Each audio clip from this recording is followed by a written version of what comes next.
வணக்கம். நெருப்பு தமிழன் ஜாட் அப்படிங்கிற ஒரு திரைப்படம் தடை நீக்கம் செய்யப்பட்டது. இந்த தடை நீக்கம் எதனால் செய்யப்பட்டது?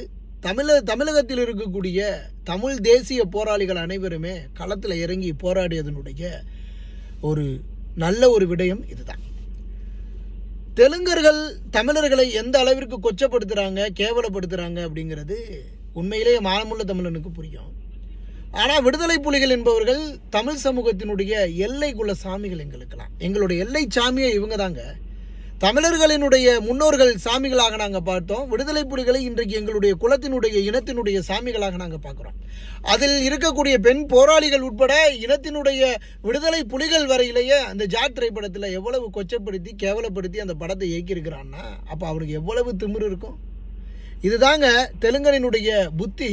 திரைப்படத்தினுடைய வாயிலாக எப்படி போய் எப்படி தமிழ் சமூகத்தை கேவலப்படுத்த முடியுங்கிறத காட்டியிருக்கு அப்படிங்கிறத உணர வேண்டும். அழிப்போம், ஒழிப்போம்.